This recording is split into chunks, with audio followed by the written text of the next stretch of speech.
दशहरे से 5 दिन पहले महाराजा ने सरदार नलवा की 2 प्लाटूनों की एक परंपरा के मुताबिक सलामी ली थी। दोस्तों, इतिहास के लिहाज से ये दशहरे का दिन बहुत खास बन गया था, क्योंकि इन दोनों ही महापुरुषों को ये नहीं पता था कि ये उनकी आखिरी मुलाकात है। और सिर्फ यही नहीं, सरदार हरि सिंह नलवा श्री दरबार साहिब में इसी दिन आखिरी बार मत्था टेक कर पवित्र सरोवर में स्नान करने वाले थे। सरदार हरि सिंह नलवा खुद को सौंपे गए इस बेहद जरूरी मिशन के लिए श्री अकाल पुरख का आशीर्वाद लेने और पवित्र सरोवर में स्नान करने के बाद नॉर्थ वेस्टर्न फ्रंटियर की तरफ रवाना हो गए। पेशावर पहुंचते ही उन्होंने अचानक जाकर जमरूद पर अटैक कर दिया। ये पहाड़ियों की एक रेंज के साउथ की तरफ खैबर दर्रे के बिल्कुल मुहाने के ऊपर छोटा सा किलेबंद गांव था। महान कहे जाने वाले मुगल सम्राट अकबर की सेनाओं को भी सिंधु पार के इस इलाके में कई बार शर्मनाक हार का सामना करना पड़ा था। हार कर मुगलों को इन अफगानों के साथ समझौता करके काम चलाना पड़ता था। तब इन उद्दंड कबीलों का ऐसा कोई गांव नहीं बचा था जिसको सरदार हरि सिंह नलवा ने तहस नहस नहीं किया। उनकी मौत के 60 साल बाद भी जब अंग्रेज अफसर उस इलाके में जाते थे तो सफेद दाढ़ी वाले बुजुर्ग अफगान सरदार नलवा के किस्से उनको सुनाया करते थे। यूसुफजई बिल्कुल साफ इस बात को कबूल करते हैं कि उन्होंने कभी भी मुगलों और अब्दालिया दुर्रानी के सामने पूरी तरह से हार का मुंह नहीं देखा। उनसे कभी कभार ही वो हारते थे, वरना उनकी फौज को इस इलाके से भगा दिया जाता था। लेकिन सरदार हरि सिंह नलवा के सामने उनको पूरी तरह से सरेंडर करने के लिए मजबूर होना पड़ता है। आपको एक खास बात बता दें दोस्तों कि ये 21वीं सदी के जो तालिबान को हम देख रहे हैं अफगानिस्तान में, ये लड़ाके उन्हीं कबीलों से आते हैं जिनकी मैं बात कर रहा हूं।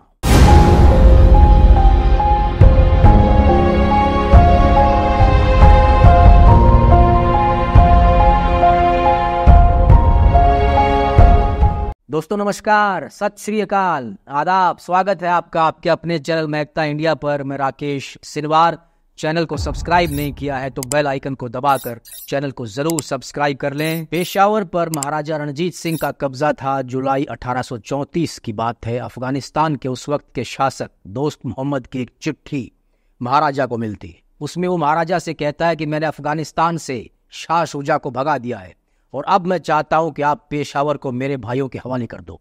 महाराजा हड़बड़ी से कभी काम नहीं लेते थे और ना एकदम तैश में आकर कोई फैसला करते थे। वो परिस्थितियों को अच्छी तरह से ऑब्जर्व करते थे और एनालिसिस के बाद ही कोई फैसला लिया करते थे। दोस्त मोहम्मद के खत का उन्होंने बड़ा डिप्लोमेटिक जवाब दिया। उन्होंने कहा कि यार देख दोस्त मोहम्मद, मुझे पेशावर का ज़्यादा लालच नहीं था और वहाँ से जो टैक्स वगैरह आता था मुझे तो वो बहुत था, लेकिन कुंवर नौनिहाल सिंह वहां गए थे और पेशावर पर कब्जा करना उनका अपना फैसला था। मुझे पूरे मामले का पता नहीं है, मैं उनसे पूछूंगा। लेकिन दोस्त मोहम्मद भी कहाँ रुकने वाला था। उसने कुंवर नौनिहाल सिंह को पत्र लिखकर पेशावर को सौंपने के लिए कहा। पत्र में लिखा कि अगर आपका जवाब हाँ में होता है तो हम महाराजा के हुक्म का पालन करते रहेंगे और उनसे हमारे संबंध भी अच्छे बने रहेंगे। शानदार तोहफे जिनमें कीमती चीजें और विदेशी घोड़े होंगे दरबार को भिजवाते रहेंगे। लेकिन आगे दोस्त मोहम्मद ने कहा कि अगर ऐसा नहीं होता है, हमारी इस रिक्वेस्ट को नहीं माना जाता है, तो फिर मामला बिगड़ जाएगा। उसने धमकी के अंदाज में कहा कि हमारे बहुत सारे कबीले हैं, जैसे कि खोस्त, आफरीदी, यूसुफजई, खुरासान, बन्नू और टैंक वगैरह। यहां से हमारे गाजी इकट्ठे होकर आएंगे और पेशावर पर हमला कर देंगे। दरअसल दोस्त मोहम्मद ने अभी अभी अफगानिस्तान के कंधार को जीता था, इसलिए भी वो काफी जोश में था। उसने लिखा कि मैं ये पत्र महाराजा को इन्फॉर्म करने के लिए लिख रहा हूं, इसको सिर्फ मेरी मिन्नत मत समझना। महाराजा को अंदाजा हो गया था कि अब लड़ाई तय है। दोस्त मोहम्मद की भाषा से वो समझ गए थे। उन्होंने युद्ध की तैयारी करने के निर्देश दे दिए। कहा कि सुमेरगढ़ के किले में, इस किले को बाला हिजार के नाम से भी जाना जाता है, खाने पीने का राशन और जरूरी सामान को इकट्ठा करना शुरू कर दो। लड़ाई से पहले किलों के अंदर कई दिनों के लिए राशन और जरूरी सामान इकट्ठा कर लिया जाता था। दोस्तों, सिख सरदारों से कहा गया कि जैसे ही दोस्त मोहम्मद वहां आए, उसको ऐसा मजा चखाओ कि उसे एहसास हो जाए कि लाहौर दरबार से पंगा लेना उसके लिए बैड लक है। महाराजा ने कहा कि जल्दबाजी बिल्कुल ना दिखाएं और बिल्कुल शांत दिमाग से पूरी चालाकी के साथ सिस्टेमेटिकली काम करें। सरदार हरि सिंह नलवा ने वहां पर दोस्त मोहम्मद का काफी इंतजार किया, लेकिन वो बेकार गया। दोस्त मोहम्मद नहीं आया। फरवरी 1835 को उसका इंतजार करने के बाद महाराजा ने जरूरी टुकड़ियों को छोड़कर बागी आर्मी को वापस लौटने के आदेश दे दिए। उन्होंने कुंवर नौनिहाल सिंह को लाहौर वापस आने के लिए कहा, लेकिन फिर सरदार नलवा की तरफ से उनको संदेश मिला कि दोस्त मोहम्मद ने पेशावर के आसपास के इलाके में कबीलों को हमारे खिलाफ बुरी तरह से भड़का दिया है। चारों ओर के इलाकों में बगावत की आग फैल चुकी है। इसके बाद वहां से सेना की वापसी को रद्द कर दिया गया और कुंवर शेर सिंह और जनरल एविटाबाइल को पेशावर में फौज को मजबूत करने के लिए कहा गया। पेशावर को लाहौर दरबार से मुक्त करवाने के लिए दोस्त मोहम्मद ने अपने भाइयों के साथ मिलकर सेना इकट्ठी करनी शुरू कर दी। इसके लिए उसने खुद को बादशाह घोषित कर दिया।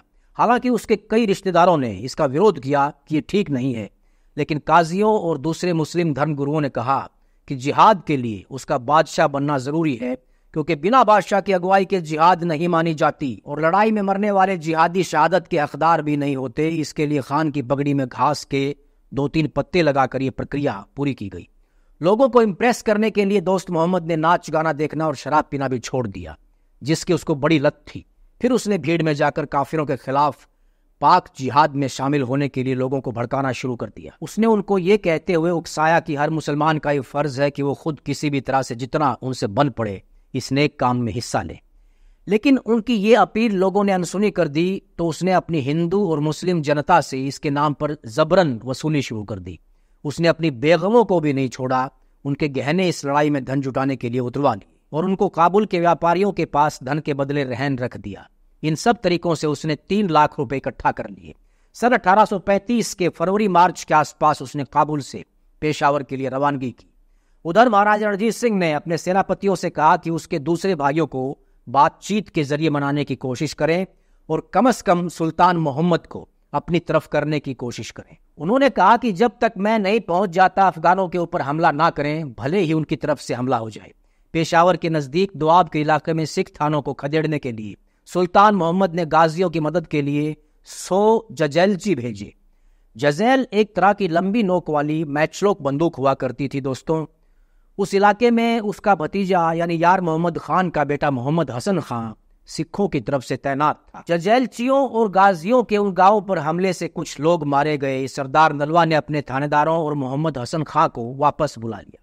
महाराजा के कहे मुताबिक सरदार हरि सिंह ने सुल्तान मोहम्मद खान को एक संदेश भिजवाया, जिसमें उन्होंने कहा कि पेशावर पर कब्जा किसी गलत इंटेंशन से नहीं किया गया था, बल्कि ये एक जरूरत थी। आपने सरकार खालसा को खराब घोड़े भेजे और जो सिख एजेंट आपके पास आए थे उनको गालियां दी गई और गलत व्यवहार किया गया, तो हमारे पास और कोई विकल्प ही नहीं बचा था।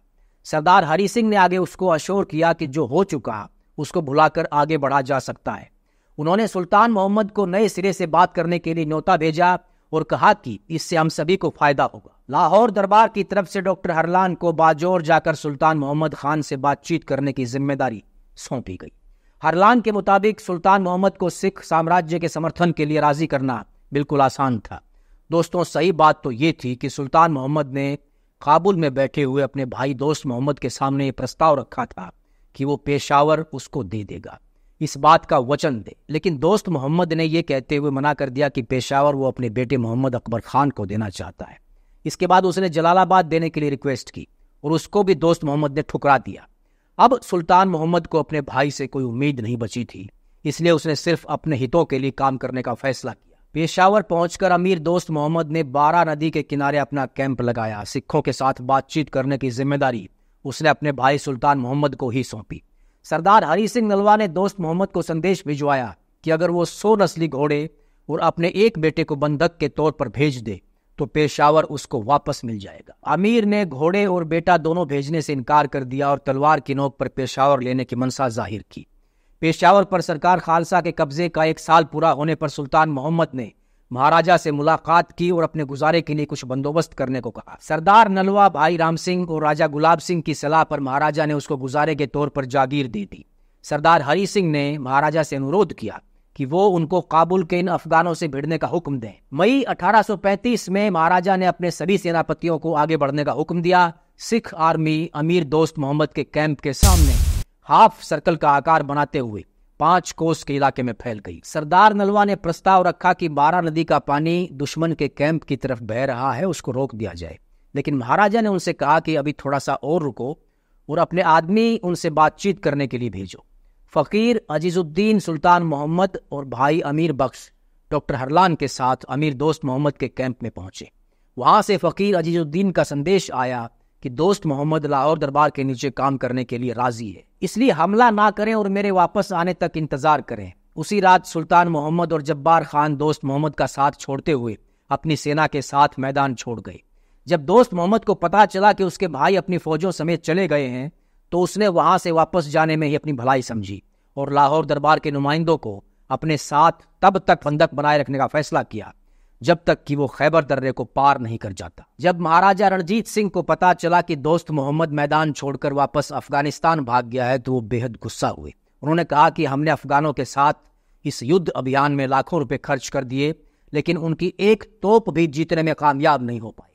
इस बात का मुझे बेहद अफसोस है कि अब बाजी हमारे हाथ से निकल चुकी है। सरदार हरि सिंह नलवा और दूसरे लोगों ने उनका पीछा किया लेकिन दर्रे के सभी रास्तों की सही जानकारी ना होने की वजह से उसे पकड़ने में कामयाब नहीं हो पाए। यहाँ तक कि खैबर इलाके के शिकारी अफगान कबीलों ने भी इस बार उनके भागने में मदद की थी। सरदार हरि सिंह नलवा को लगातार 2 सालों से बाहर रहने की वजह से घर जाने की अनुमति दी गई। उनकी गैर मौजूदगी में पेशावर पर कंट्रोल की पूरी कमान कुंवर शेर सिंह को दी गई और बाकी सरदारों को उनकी मदद के लिए अलग अलग जिम्मेदारियां सौंपी गई। इस इलाके में रहकर काम करना हर किसी के बस की बात नहीं थी दोस्तों। कुंवर शेर सिंह ने पेशावर में नहीं रहने की इच्छा जाहिर की लेकिन उनको इससे बचने के लिए कोई रास्ता नजर नहीं आया। जनरल वेंचुरा पेशावर पर कब्जे से जस्ट पहले बीमार हो गए। उन्होंने भी वहां पर रहने से इनकार कर दिया। इस दौरान राजा गुलाब सिंह को दिल का दौरा पड़ा। सन 1836 के मार्च महीने के लास्ट में अविटाबिल ने भी बीमार होने की बात कहकर इस्तीफा दे दिया। दोस्तों, तब सरदार हरि सिंह नलवा इस बेहद खतरनाक और दुश्मनों से घिरे इलाके में वापस आए और सन 1837 में अपनी शहादत तक जर्नैल के पद पर यहीं रहे। सीताराम लिखते हैं कि सरकार ने यानी महाराजा रणजीत सिंह ने कहा कि सरदार हरि सिंह ने यहाँ पर रहकर कई जीतें हासिल की हैं और बेशुमार इलाकों पर कब्जे किए हैं। अब किसी दूसरे सरदार को यहाँ पर नियुक्त किया जाना चाहिए और सरदार हरि सिंह को कुछ वक्त के लिए आराम करने की अनुमति दी गई। किसी भी सरदार ने पेशावर की तरफ अपना मुंह नहीं किया, सभी पीछे हट गए। इस पर सीताराम लिखते हैं कि वास्तव में वो सभी सरदार हरि सिंह नलवा को मरवाने की फिराक में थे और उनको रास्ते से हटाना चाहते थे। सन 1835 के दशहरे के दिन की बात है। महाराजा रणजीत सिंह और सरदार हरि सिंह नलवा श्री दरबार साहिब में मत्था टेकने के लिए इकट्ठे अमृतसर पहुंचे। महाराजा ने अपने कमांडर से पूछा कि क्या उनको पेशावर से कोई खबर मिली है। सरदार नलवा ने ना में जवाब दिया। महाराजा ने उनसे कहा कि दोस्त मोहम्मद खान के बारे में सही जानकारी जुटाने के लिए कुछ मुस्लिम दूतों को काबुल भेजें। 14 अक्टूबर 1836 को दशहरे से 5 दिन पहले महाराजा ने सरदार नलवा की 2 प्लाटूनों की एक परंपरा के मुताबिक सलामी ली थी। दोस्तों, इतिहास के लिहाज से ये दशहरे का दिन बहुत खास बन गया था क्योंकि इन दोनों ही महापुरुषों को ये नहीं पता था कि ये उनकी आखिरी मुलाकात है। और सिर्फ यही नहीं, सरदार हरि सिंह नलवा श्री दरबार साहिब में इसी दिन आखिरी बार मत्था टेक कर पवित्र सरोवर में स्नान करने वाले थे। महाराजा को पेशावर से सूचना मिली थी कि कुंवर शेर सिंह और सरदार तेज सिंह यूसुफजइयों के इलाके में टैक्स वसूलने में नाकामयाब रहे हैं। इसलिए उन्होंने सरदार हरि सिंह को बकाया राशि वसूलने की जिम्मेदारी सौंपी। सरदार हरि सिंह नलवा खुद को सौंपे गए इस बेहद जरूरी मिशन के लिए श्री अकाल पुरख का आशीर्वाद लेने और पवित्र सरोवर में स्नान करने के बाद नॉर्थ वेस्टर्न फ्रंटियर की तरफ रवाना हो गए। पेशावर पहुंचते ही उन्होंने अचानक जाकर जमरूद पर अटैक कर दिया। ये पहाड़ियों की एक रेंज के साउथ की तरफ खैबर दर्रे के बिल्कुल मुहाने के ऊपर छोटा सा किलेबंद गांव था जमरूद। उस वक्त जमरूद पर मिशा खेल खैबरी कबीले का कब्जा था। ये लोग अपनी बेहतरीन निशानेबाजी और शासन के ऑफिसर्स की बेइज्जती करने के लिए मशहूर थे। इस कबीले के लोगों से सरदार हरि सिंह की मुलाकात नौशेरा की लड़ाई के बाद हुई थी, जब उन्होंने भागते हुए नजीम खान का पीछा किया था। और फिलहाल दोस्त मोहम्मद का पीछा करने के दौरान भी इनका सरदार नलवा से आमना सामना हुआ था। जमरूद पर कब्जे के लिए यहाँ पर एक बेहद जोरदार लड़ाई हुई। इस जंग में जीत के बाद सरदार नलवा ने अपने डिप्टी को वहां पर बने एक छोटे से मौजूदा किले की मरम्मत करने और बिना कोई देर किए अपने आप को मजबूत करने के लिए कहा। जमरूद पर जीत दर्ज होते ही सिख साम्राज्य की सीमा हिंदू कुश पर्वत की तलहटी में खैबर दर्रे के मुहाने तक पहुंच गई। इसके बाद सरदार हरि सिंह नलवा कुंवर शेर सिंह के साथ पेशावर के नॉर्थ ईस्ट में यूसुफजइयों के गढ़ की तरफ बढ़ गए। उन्होंने 3 सालों से कोई टैक्स नहीं दिया था। वहां पर उन्होंने यूसुफजई पंजतार के चीफ फतेह खान को हरा दिया। इन लोकल लोगों को मुल्किया बोला जाता था। उस दिन 15,000 मुल्किये सिख आर्मी के आगे इस तरह से भाग रहे थे जैसे बकरियों का झुंड हो। बड़ी तादाद में पश्तून मारे गए और काफी लोग पहाड़ियों में जाकर छुप गए। पंजतार को तहस नहस करने के बाद सरदार हरि सिंह पेशावर चले गए। फतेह खान को पंजतार वापस करने के बदले टैक्स देने के एक समझौते पर साइन करने के लिए मजबूर किया गया। आखिर में यह समझौता हुआ कि उस इलाके के हर घर से 4 रुपए टैक्स के रूप में वसूल किए जाएंगे। लुंदखवार घाटी से लेकर सिंधु तक इन उद्दंड कबीलों का ऐसा कोई गांव नहीं बचा था जिसको सरदार हरि सिंह नलवा ने तहस नहस नहीं किया हो। उनकी मौत के 60 साल बाद भी जब अंग्रेज अफसर उस इलाके में जाते थे तो सफेद दाढ़ी वाले बुजुर्ग अफगान सरदार नलवा के किस्से उनको सुनाया करते थे। ये बुजुर्ग उस वक्त जवान रहे होंगे। वो बताते थे कि कैसे उनके पिता और दादा यहाँ लड़े और मारे गए। महान कहे जाने वाले मुगल सम्राट अकबर की सेनाओं को भी सिंधु पार के इस इलाके में कई बार शर्मनाक हार का सामना करना पड़ा था। हार कर मुगलों को इन अफगानों के साथ समझौता करके काम चलाना पड़ता था। यूसुफजई बिल्कुल साफ इस बात को कबूल करते हैं कि उन्होंने कभी भी मुगलों और अब्दालिया दुर्रानी के सामने पूरी तरह से हार का मुंह नहीं देखा। उनसे कभी कभार ही वो हारते थे, वरना उनकी फौज को इस इलाके से भगा दिया जाता था। लेकिन सरदार हरि सिंह नलवा के सामने उनको पूरी तरह से सरेंडर करने के लिए मजबूर होना पड़ता था। आपको एक खास बात बता दें दोस्तों कि ये 21वीं सदी के जो तालिबान को हम देख रहे हैं अफगानिस्तान में, ये लड़ाके उन्हीं कबीलों से आते हैं जिनकी मैं बात कर रहा हूँ। वहाँ के ग्रामीण इलाकों में ये बात फैल चुकी थी कि कोई भी दुश्मनी करेगा या प्रशासन के खिलाफ चलेगा उसको जिंदा जला दिया जाएगा। मौत के भय से उपद्रवी और असामाजिक लोग आम पठानों के अंदर से निकलकर उन इलाकों से दूर भाग गए। पकड़े जाने पर हाथ जोड़कर दया की भीख मांगने लगते थे। वो अल्लाह और कुरान की कसम खाकर कहते कि अब कभी लड़ाई नहीं करेंगे। सीताराम कहते हैं कि पश्तूनों के इलाके में हरि सिंह नलवा का एक ऐसा खौफ फैल गया था कि अपराधी भागकर दूर दूर तक बिखर गए थे, जैसे गेहूं की थ्रेसिंग के वक्त भूसा उड़ जाता है।